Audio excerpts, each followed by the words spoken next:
the US is in direct contact with the Syrian rebel faction that led the ouster of Bashar al-Assad. This is what officials have confirmed.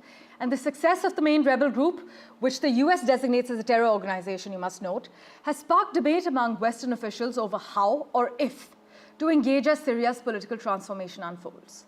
Secretary of State Antony Blinken, who pushed Washington's vision for Syria's political transition on a trip through the region this week, praised the positive words that we've heard, but what really counts is action, adding that the US could consider lifting sanctions enacted against Assad. That's a huge update. Washington is not alone in angling to shape post-war Syria, though. Turkey reopened its Damascus embassy just over the weekend, while Israeli leaders have called for more settlements in the occupied Golan Heights. Hollie McKay joins us now from Washington, D.C. to make sense of what's going on and for further clarity. Hollie, is the United States sending mixed signals by engaging with the Syrian rebel faction while also still designating it as a terrorist organization? Well, it's certainly a very complicated situation, but I think that you have to deal with the reality that exists, not the reality you want. And the reality that exists is that HTS are the ones that led this offensive and are currently in charge of this transitional government. So I think it makes much more sense for the United States to have a seat at that table for what the next Syria looks like than to not have a seat at that table. And to have a seat does require dialogue. And as someone who's been a war reporter for a very long time, I will always take the option of dialogue over any other type of kinetic conflict. Right, but with reports indicating that the US is considering lifting sanctions on Assad, Hollie, doesn't this signal a shift in its policy towards the Syrian regime, or would you argue that it's simply strategic maneuvering? It absolutely. Well, there's a lot of strategic maneuvering, but it does mark a very significant shift in the policy that the United States has had towards individuals that have been part of al-Qaeda and other terrorist groups. And I think that it will cause a lot of criticism. There is a lot of reason to be concerned because right now HTS is very much on its best behavior. We've had no real signs of anything that indicates sort of taking a very extreme approach to managing Syria, but time will tell.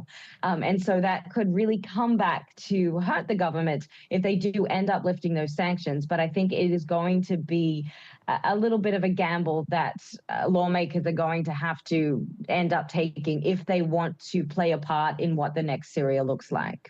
Right. And what would you say the re-engagement of international powers like Turkey and Israel in Syria reveal about the changing power dynamics as far as the Middle East is concerned? I think Syria is in a very strategic place in the Middle East. And I think we've had the Bashar al-Assad government for a long time and his father before that. So this is a really marked shift for the region.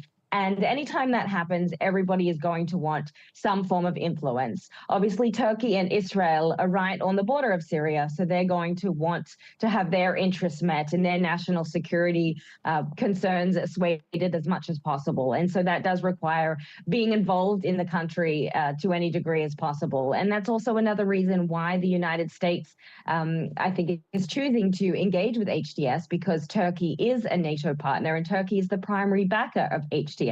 So it is a very awkward situation when you have a NATO partner that is supporting a group and you have the United States that designate it as a terrorist, and that can cause a lot of internal conflict. And so I think we're going to see a lot of these issues coming up.